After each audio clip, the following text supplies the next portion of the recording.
सत्र में हम वक्फ संशोधन का बिल रखेंगे। ये बीजेपी एनडीए की सरकार ये लुटेरों का काम कर रही है। ये देश के माइनॉरिटी को, विशेषकर मुस्लिम भाइयों बहनों को गुमराह करना चाहता है। तो क्या आने वाले हफ्ते में वक्फ पर लगाम कस दी जाएगी? क्या आने वाले हफ्ते में वक्फ की मनमानी बीते दिनों की बात हो जाएगी? आगे से क्या वक्फ जब चाहे किसी संपत्ति को अपना घोषित नहीं कर पाएगा? फिर क्या इसीलिए देश में हंगामा मचा है? क्या इसीलिए तुष्टीकरण की खेती करने वाली पार्टियों में बेचैनी है? और क्या इसीलिए वक्फ के नाम पर भ्रम फैलाने, भड़काने और उकसाने का खेल जारी है और शरीयत में दखल जैसे बयान दिए जा रहे हैं? तो सवाल है कि इतना हंगामा मचा क्यों? जवाब है केंद्रीय गृह मंत्री अमित शाह का वो ऐलान जिसमें वक्फ की टाइमलाइन है।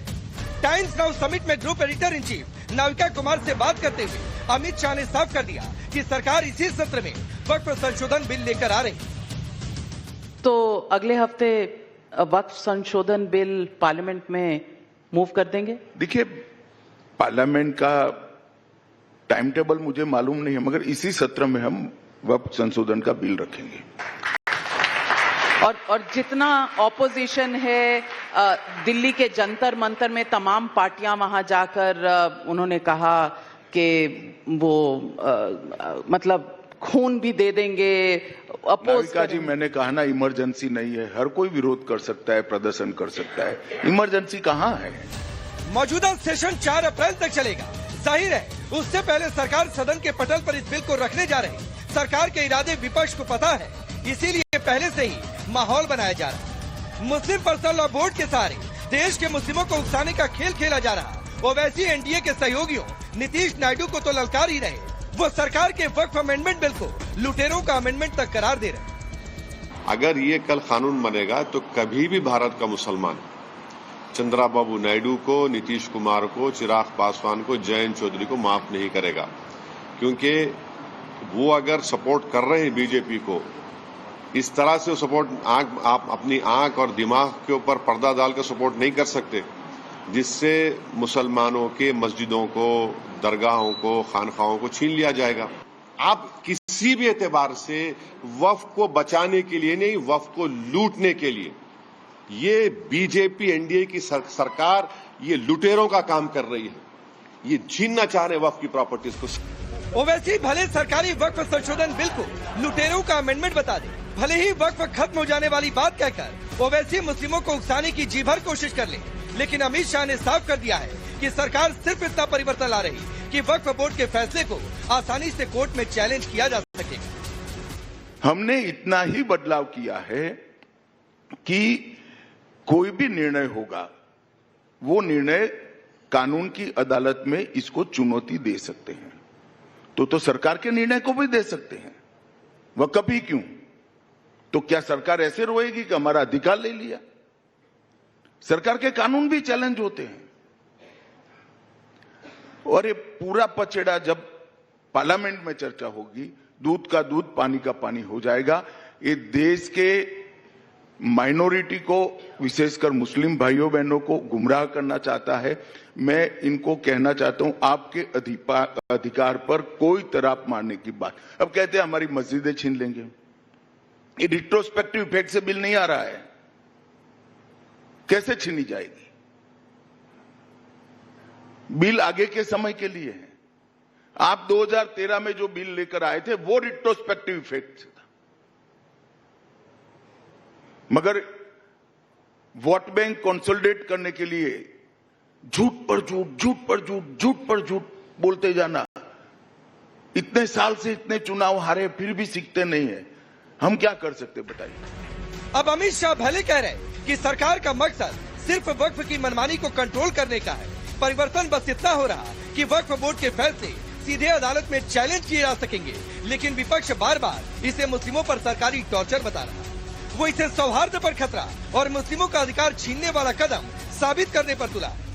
Amit Shah ji, his political party, Bharatiya Janata Party and its government, they are totally against Muslim community. Samajwadi party समझती है कि भारतीय जनता पार्टी वो पीडीए के खिलाफ है। आदरणीय अखिलेश यादव जी ने पहले ही इस बात को कहा था कि एंग्लो इंडियन कोटा होता था, उसको भाजपा ने समाप्त किया।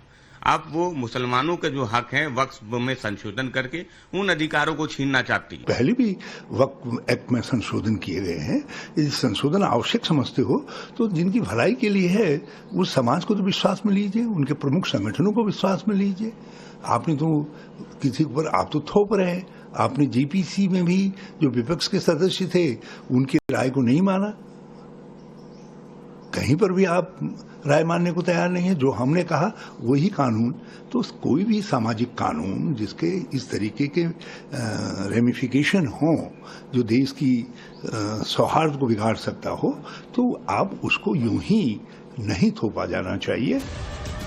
विपक्ष चाहे जितना भ्रम फैला ले, वक्फ में संशोधन को चाहे जितना सौहार्द पर खतरा बता दे, लेकिन गृह मंत्री अमित शाह दो टूक कह रहे कि वक्फ बिल से किसी को डरने की जरूरत नहीं। वक्फ बिल से किसी को भी डरने की जरूरत नहीं। 2013 में कांग्रेस पार्टी ने पार्लियामेंट के अंतिम सेशन में कोई लंबी बहस के बगैर वक्फ बिल को पारित कर लिया और वो बिल पारित कर अपनी अपीसमेंट की पॉलिसी को आगे बढ़ाने के लिए, वोट बैंक क्रिएट करने के लिए ढेर सारे ऐसे प्रावधान कर दिए जो हमारे संविधान से ही मेल नहीं खाते। एक फैसला वक्फ बोर्ड करता है, उसको देश की अदालत में चुनौती नहीं दे सकते। ऐसा भारत जैसे देश में कैसे चल सकता है? अमित शाह ने सिर्फ वक्फ की टाइमलाइन नहीं बताई, उन्होंने यूसीसी पर भी पार्टी का रुख साफ कर दिया। अमित शाह जी, आपने वक्फ बिल की बात करी, यूसीसी इसके बाद आ जाएगा, एक के बाद एक, क्या वक्फ के पीछे पीछे यूसीसी? नहीं, पीछे पीछे क्या होता है? भारतीय जनता पार्टी की स्थापना से हम मानते हैं कि इस देश में कॉमन सिविल कोड होना चाहिए और इस देश की संविधान सभा ने तय किया। कांग्रेस पार्टी संविधान सभा का स्पिरिट भूल गई, हम नहीं भूले। जो मार्गदर्शक सिद्धांत देश की विधानसभा और संसद के लिए बनाए गए, इसके अंदर है कि ये देश किसी अनुकूल समय पर एक ही कानून से चलना चाहिए, कानून धर्म के आधार पर नहीं होने चाहिए। और मेरी पार्टी की स्थापना हुई तब से एक भी घोषणा पत्र ऐसा नहीं है जिसमें हमने नहीं कहा है कि हम यूसीसी लेकर आएंगे। पीछे आगे क्या होता है? हमारा कमिटमेंट है। हमने कहा था 370 हटाएंगे, हटा दिया। हमने कहा था राम मंदिर बनाएंगे, बना दिया। और हमने कहा था यूसीसी लेकर आएंगे, यूसीसी भी आएगा। तो बात अगर सिर्फ इतनी है कि वक्फ की मनमानी खत्म हो रही, बात सिर्फ इतनी है कि वक्फ बोर्ड के फैसले अदालत में सीधे चैलेंज किए जाएंगे, तो सवाल है इससे दिक्कत क्यों? क्यों विपक्ष बार बार वक्फ पर सरकार के स्टैंड को एंटी मुस्लिम करार दे रहा? क्यों वक्फ संशोधन बिल पास हो जाने पर सिविल वॉर तक की धमकी दी जा रही? क्यों ओवैसी जैसे नेता इसे लुटेरों का अमेंडमेंट करार दे रहे? और सबसे बड़ा सवाल कि वक्फ पर ये हाथ तो अमित शाह के वादे के मुताबिक जिस दिन यूसीसी आ जाएगा तब क्या होगा? Bureau report, times now Bharat.